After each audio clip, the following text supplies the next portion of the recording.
चला तर विद्यार्थी मित्र, आज आपण ह्या बल व दाब या पाठातील दुसरा भाग पाहू. तरी चांगलं समजून घेण्यासाठी लक्षपूर्वक ऐका, लक्षपूर्वक पहा आणि समजून घ्या. आणि काही अडचण असेल तर तुम्ही या पाठाच्या शेवटी कॉमेंट बॉक्समध्ये प्रश्न टाकून मला सांगू शकता. मी तुमची अडचण नक्कीच सोडवण्याचा प्रयत्न करेन. तर या सेकंड पार्टमध्ये आपण द्रवाचा दाब हा मुद्दा पाहू. आपण ह्याच्यापूर्वी आपण स्थायूचा दाब पाहिला, संपर्क बले, असंपर्क बले हे मागच्या पहिल्या भागामध्ये आपण पाहिलेलं आहे. ते तुमचा तर अभ्यास झालेलाच असेल. तर आपण आता हे द्रवाचा दाब, प्रेशर ऑफ लिक्विड, याच्यामध्ये कृती दिलेली आहे. प्लास्टिकची बॉटल घ्या, रबरी फुगा ज्यावर बसेल अशा काचेच्या नळीचा साधारण 10 सेंटीमीटर लांबीचा तुकडा घ्या. नळीचे एक टोक जरा तापून हलकेच बाटलीच्या तळापासून 5 सेंटीमीटर वर बाटलीत एका बाजूने दाबून आत जाईल असे बसवा. पाणी गळू नये म्हणून नळीच्या बाजूने मेण लावा. आता बाटलीत थोडे थोडे पाणी भरा. फुगा फुगत जातो ते पहा.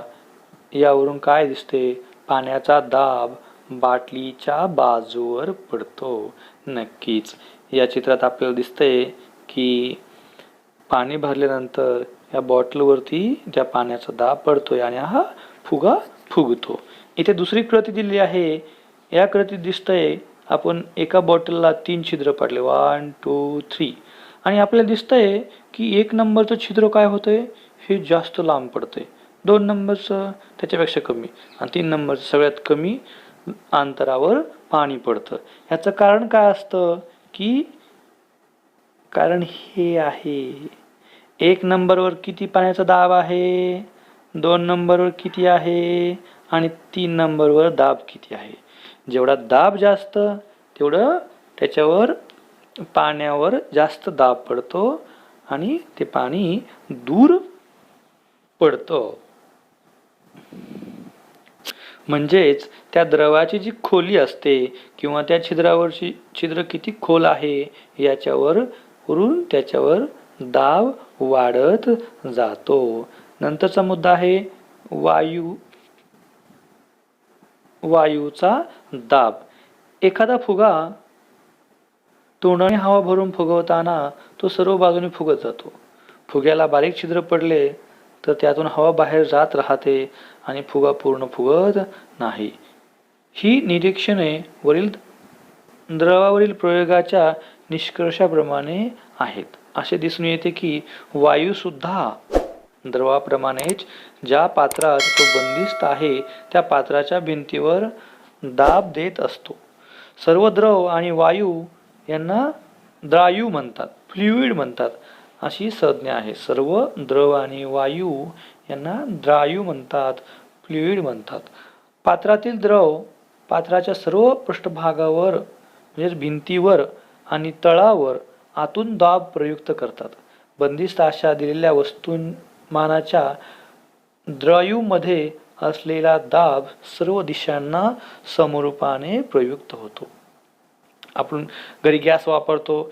गॅस काय केलेला असते, प्रेशर खाली त्याच्यात भरलेला असतो. फुगा फुगवलं की फुगा सर्व बाजूने फुगवतो. याचा अर्थ काय होतो की त्याच्यात जर आपण पाणी असेल फुग्यात, तुम्ही पाणीही भरा तर तो फुगा पूर्ण बाजूनी फुगतो. म्हणजेच द्रव आणि वायू एखाद्या वस्तूमध्ये बंदिस्त असतील तर ते त्याच्या भिंतीवर किंवा तळावर ते दाब निर्माण करत असतात. नंतरचा मुद्दा आहे वातावरणीय दाब, ॲटमॉस्फेरिक प्रेशर.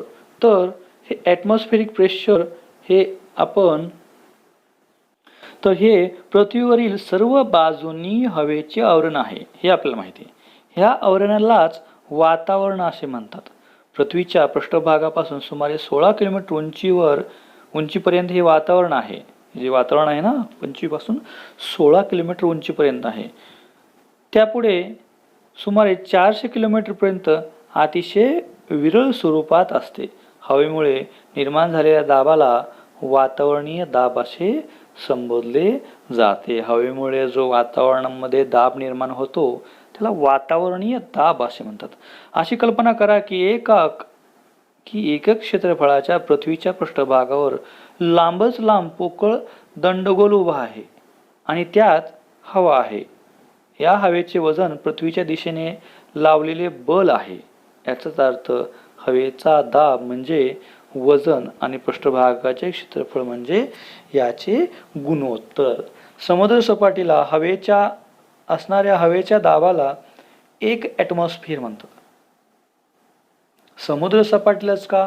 कारण की समुद्र सपाटीला जो असणारा पाण्याची लेवल आहे ही पृथ्वीच्या सर्व बाजूनी सारखी येत असते. त्यामुळे कोणतीही उंची मोजायची असेल, तुम्ही कधी ऐकलं असेल की माउंट एव्हरेस्टची उंची किती आहे किंवा कळसुबाई शिखराची उंची किती आहे, तर त्यांची जी उंची मोजलेली असते ही समुद्र सपाटीपासूनच मोजलेली असते. इथे चित्रात दाखवल्याप्रमाणे अशा प्रकारचा एक उंच चंबू असा उभा केला आपण आणि असा पृथ्वीवरती समुद्र सपाटीवरती 1 सेंटीमीटर स्क्वेअर एरियामध्ये त्याचा किती दाब पडेल म्हणजे त्या हवेचं वजन किती असेल, हवा किती दाब देईल, तर 1 ॲटमॉस्फिअर म्हणजे हे पृथ्वीच्या इथं समुद्र सपाटीला 1 ॲटमॉस्फिअर इज इक्वल टू 101 गुणवले 10⁻³ पास्कल म्हणजेच 1 बार. 1 बार म्हणजेच 10⁻³ एम बार म्हणजेच आणि एक एम बार जवळपास 10⁻² पास्कल असतो. हेक्टोपास्कल म्हणजेच वातावरणीय दाब एम बार किंवा हेक्टोपास्कल या एककामध्ये सांगितला जातो. वातावरणीय दाब तो मिलीबार, एम बार किंवा हेक्टोपास्कल याच्यात सांगितला जातो. वातावरणीय दाब हवेतील एखाद्या बिंदूवर सर्व बाजूने असतो. वातावरणीय जो दाब असतो ना तो सर्व बाजूने असतो. हा दाब कसा तयार होतो? एखाद्या बंदिस्त पात्रात हवा असल्यास हवेचे रेणू या दृश्चिक गतीने पात्राच्या बाजूवर आदळतात. या आंतरक्रियेत पात्राच्या बाजूवर बल प्रयुक्त होते. बलामुळे दाब तयार होतो. आपणही वातावरणाचा दाब सतत डोक्यावर बाळगत असतो, परंतु आपल्या शरीरातील पोकळ्यामध्येही हवा असते आणि रक्तवाहिन्यांमध्येही रक्त असते. त्यामुळे पाणी व वातावरणीय दाबाला आपण चिरडले जाऊ शकत नाही. लक्षात घ्या, आपण म्हणू एवढ्या मिलीबारचं जर असं आपण इथं उभा आहोत यामधल्या ठिकाणी आणि आपल्या डोक्यावर एवढं वजन आहे, मग आपण दबले का जात नाहीत? अशा बऱ्याच जणांच्या डोक्यात कल्पना येत असतात. तर त्याचा जो कारण आहे ते म्हणजे आपल्या शरीरात सुद्धा फ्लुइड असतं, ते म्हणजे हवा आणि द्रव असतं. त्यामुळे आपण जगतो, त्याच्यात चिरडले जात नाहीत. वातावरणाचा दाब संतुलित होतो. पृथ्वीच्या वातावरणाचा दाब समुद्र सपाटीपासूनच्या उंचीप्रमाणे बदलतो. कसा बदलतो हे आकृती 3.9 मध्ये आपल्याला दाखवायला आहे. बघा, तर इथं काय दाखवलंय? समुद्र सपाटीपासून त्याचा दाब कसा बदलतो. आता इथं आकृती दाखवलेली आहे की या पृथ्वीच्या चोहू बाजूने हा दाब आहे. तर इथे वातावरणीय दाब दाखवलेला आहे आणि इथे ही उंची दाखवलेली आहे. म्हणजेच ते उंचीनुसार कसा वातावरणीय दाब कमी कमी होत जातो हे या ग्राफवरून आपल्याला दिसून येतं. इथं दाब 100 आहे, तर इथं उंच शिखरावर दाब तितका नसतो. 1 मीटर स्क्वेअर पृष्ठभाग असलेल्या टेबलावर समुद्र सपाटीस 101 × 10⁻³ पास्कल 101 गुणिले 10⁻³ पास्कल इतका दाब प्रयुक्त असतो. इतक्या प्रचंड दाबाने टेबलाचा पृष्ठभाग तुटून कोसळत का नाही? तर डोकं चालवायचंय आणि प्रश्नाची उत्तरे शोधायची आहेत. तसेच लक्षपूर्वक ऐका, लक्ष देऊन ऐका आणि समजून घ्या आणि व्हिडिओ शेवटपर्यंत पहा. तुम्हाला नक्कीच छान प्रकारचं ज्ञान मी याच्यातून देणार आहे. तर यानंतरचा मुद्दा आहे प्लावक बल, बायंट फोर्स. तर ह्या बायंट फोर्स कसा आहे हे आपण यात पाहू. प्लास्टिकची एक रिकामी हलकी बॉटल घेऊन तिचे झाकण घट्ट बसवा. आता ती बॉटल पाण्यात टाकून काय होते ते पहा. ती तरंगत राहील. बरोबर आहे. त्यात काही हवा असेल तर ती तरंगत राहील. बाटली पाण्यात ढकलून खाली जाते का ते पहा. ढकलली तरी ती बॉटल काय होईल, वरी तरंगत राहील. प्लास्टिकचा पोकळ चेंडू घेऊनही असाच प्रयोग केला तरी तो वरी तरंगल. आता प्लास्टिकच्या पाण्याची बाटली काठोकाठ भरून झाकणाने घट्ट बंद करा आणि पाण्यात सोडा. बाटली पाण्याच्या आत तरंगताने दिसते. तर असे का होते? हाच तर आहे बायंट फोर्स. प्लास्टिकची रिकामी बॉटली व चेंडू पाण्याच्या पृष्ठभागावर तरंगतात. याउलट पाण्याने पूर्ण भरलेली बाटली पाण्याच्या आत तरंगत राहते. ती पूर्ण बुडत नाही. आतील पाण्याच्या वजनाच्या मानाने रिकाम्या बॉटलचे वजन नगण्य आहे. अशी बाटली पूर्ण बुडत नाही, वरही येत नाही.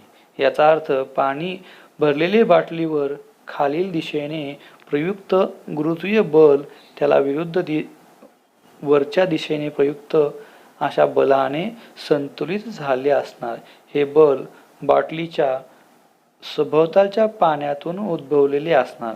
पाण्याची किंवा अन्य द्रवात किंवा वायूत असलेले वस्तूवर वरच्या दिशेने प्रयुक्त बलाला प्लावक बल असे म्हणतात. बायंट फोर्स असे म्हणतात.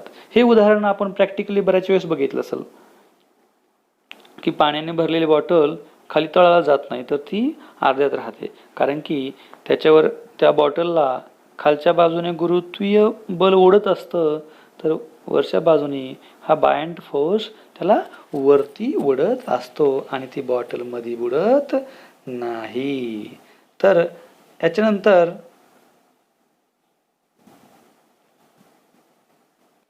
तर इथे एक उदाहरण दिलेलं आहे, तिथे डोके लावून घ्या तुम्ही.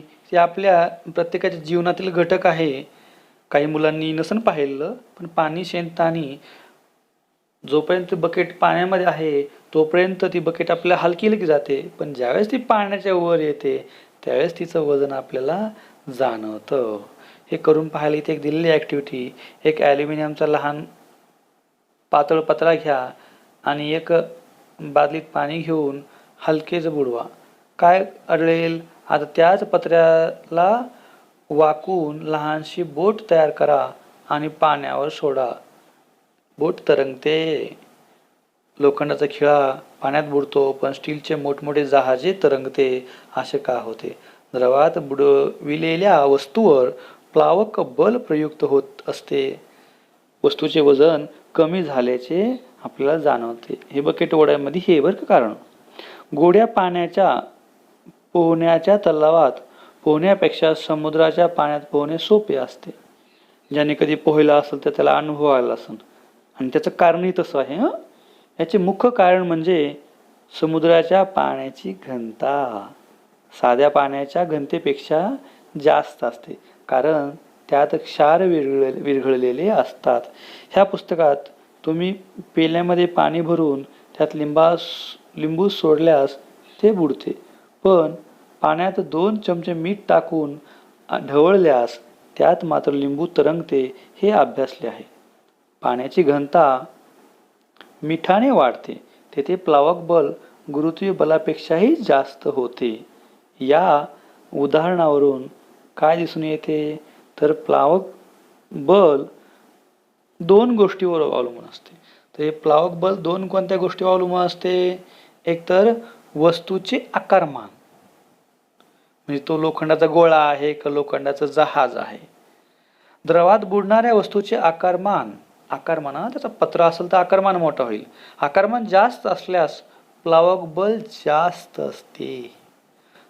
तो लोखंडाचा गोळा आहे का लोखंडाचं मोठं जहाज आहे, म्हणजे पत्रा आहे. जास्त मोठा पत्रा, जास्त आकारमान, त्याचा जास्त सरफेस पाण्याशी संपर्कात आहे, म्हणजे त्याच्यावर जास्त प्लावक बल अप्लाय होतं.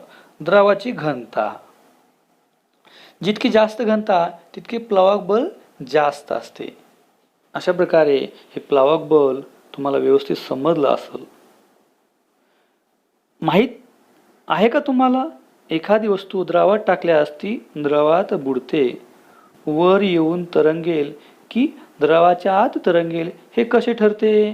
तर हे खालच्या निकषानुसार ठरते. प्लावक बल वस्तूच्या वजनापेक्षा जास्त असेल तर वस्तू तरंगते.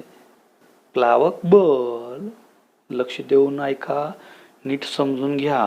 प्लावक बल वस्तूच्या वजनापेक्षा जास्त असेल तर वस्तू तरंगते. प्लावक बल वस्तूच्या वजनापेक्षा कमी असेल तर वस्तू बुडते. म्हणजे प्लावक बल काय करते, बायंड फोर्स त्याला तरंगवायचं काम करते. प्लावक बल वस्तूच्या वजना एवढे असेल तर वस्तू द्रवामध्ये तरंगते. जशी आपण पाण्याची बॉटल बघितली, पाण्याची बॉटल रिकामी असेल तर ती वरी तरंगते, त्यात पाणी भरले असल्यावर ती मधी तरंगते. वरील प्रकरणात असंतुलित बले कोणती आहेत? तर अशा प्रकारे हे बायंड फोर्स तुम्हाला छानपैकी समजला असेल तर यानंतर तुम्हाला मी आर्किमिडीजचे तत्व सांगणार आहे. तर आर्किमिडीज यांनी या एक ॲक्टिव्हिटीच्या द्वारे छान स्पष्टीकरण दिलेलं आहे की ते प्लावक बल कसं ॲक्टिव्ह होतं. इथं काय दिलेलं आहे, हा काय आहे, रबर आहे. हे रबर आहे. रबराला इथे एक आपण छोटासा वजन बांधलेला आहे आणि हे वजन आपण ज्यावेळेस रिकाम्या एखाद्या बरणीत सोडतो त्यावेळेस ते कुठपर्यंत आलं, हे इथपर्यंत आलं, बरोबर आहे. पण आता त्यात काय केलं, आपण पाणी भरलं तर त्यावेळेस तो रबर इतकाच लांबला. म्हणजे हा इथपर्यंत का लांबला नाही पाहिलं इतका? तर त्याचं कारण आहे बायंड फोर्स, प्लावक बल. पाण्यात दगड बुडवल्याने त्यावर वरील दिशेने प्लावक बल प्रयुक्त होते. दगडाचे वजन खालील दिशेने प्रयुक्त असते, त्यामुळे खालील दिशेने प्रयुक्त असलेले एकूण बल कमी होते. ह्या प्लावक बलाचे परिणाम किती असते? ते कोणत्या द्रवाला सारखेच असते का? सर्व वस्तूवर प्लावक बल सारख्याच परिणामाचे असते का? ह्या प्रश्नाची उत्तरे आर्किमिडीजच्या तत्वामध्ये अंतर्भूत आहेत. हे तत्व असे: एखादी वस्तू द्रवामध्ये अंशतः अथवा पूर्णतः बुडविल्यास त्यावरील दिशेने बल प्रयुक्त होते. हे बल त्या वस्तूने बाजूस सारलेल्या द्रवाच्या वजना इतके असते. हे त्याची बल असतं ना, ते वस्तूने किती पाणी बाजूला सारलंय किंवा किती द्रव बाजूला सारलंय याच्या वजना इतके असते. तर हे आर्किमिडीज कोण होते, त्यांचा आपण परिचय जस्ट पाहू थोडा. आर्किमिडीज हे ग्रीक शास्त्रज्ञ आणि प्रखर बुद्धीचे गणिती होते. पायचे मूल्य त्यांनी आकडेमोड करून काढले. पायची किंमत किती आहे, 3.14, ही आपल्याला आता माहीत झाली. पण त्यावेळेस त्यांनी इसवी सन पूर्व, आता किती आहे, 2020 आहे, इसवी सन पूर्व 287 ते 212 याच्यामध्ये त्यांचं जीवनकाल आहे. तर भौतिकशास्त्रात तरफा, कप्पी, चाके या संबंधीचे त्यांचे ज्ञान ग्रीक सैन्याला रोमन सैन्याशी लढताना उपयोगी ठरले. भूमिती व यांत्रिकीमधील त्यांचे काम त्यांना प्रसिद्धी देऊन गेले. बाथटबमध्ये स्नानासाठी उतरल्यावर बाहेरून सांडणारे पाणी पाहून त्यांना वरील तत्वांचा शोध लागला. युरेका, युरेका म्हणजेच मला सापडले, मला सापडले असे ओरडत ते त्याच अवस्थेत रस्त्यावर धावले होते. अशा प्रकारचे हे आर्किमिडीज, असे आर्किमिडीज सायंटिस्ट होऊन गेले. आर्किमिडीजच्या तत्वांची उपयुक्तता मोठी आहे. जहाजे, पाणबुड्या यांच्या रचनेत हे तत्व वापरलेले असते. तसेच दुग्धतापमापी, आर्द्रतामापी ही उपकरणे त्याच तत्वावर आधारलेली आहेत. इथे शेवटचा मुद्दा दिलेला आहे, पदार्थाची घनता व सापेक्ष घनता. घनता बरोबर वस्तुमान भागिले आकारमान. तर घनतेचे एकक SI पद्धतीमध्ये काय आहे, किलोग्रॅम पर मीटर क्यूब आहे. पदार्थाची शुद्धता ठरवताना घनता हा गुणधर्म उपयोगी ठरतो. त्याची किती घनता आहे, दूध किती घट्ट आहे का पातळ आहे. पदार्थाची सापेक्ष घनता पाण्याच्या घनतेच्या तुलनेत व्यक्त केली जाते. तर सापेक्ष घनता पदार्थाची घनता भागिले पाण्याची घनता हे समान राशीचे गुणोत्तर प्रमाण असल्याने यास एकक नाही. सापेक्ष घनतेलाच पदार्थाची विशिष्ट गुरुत्व म्हणतात. आणि तर विद्यार्थी मित्र हो, अशा प्रकारे आपण इथे हा लेसन तुम्ही समजून घेतला असेल. पण यानंतरची जी उदाहरणं आहेत हे गणित आहेत, ते सोडवताना काय करायचं आहे, गणित पहिले लक्षपूर्वक वाचायचं, त्यामध्ये दिलेल्या गोष्टी लिहून काढायच्या आणि फॉर्म्युला घ्यायचा, फॉर्म्युला टाकलं की उत्तर तुमचंच. त्यासाठी कधीही कोणताही प्रश्न सोडवताना तुम्ही प्रश्न लक्षपूर्वक ऐकला पाहिजे. ऐकला तर समजलं तर उत्तर येईल. तर अशा प्रकारे इथे आपण हा व्हिडिओ संपलेला आहे. तरी हा व्हिडिओ जर आपल्याला आवडला असेल तर नक्कीच लाईक आणि शेअर करायला विसरू नका. धन्यवाद.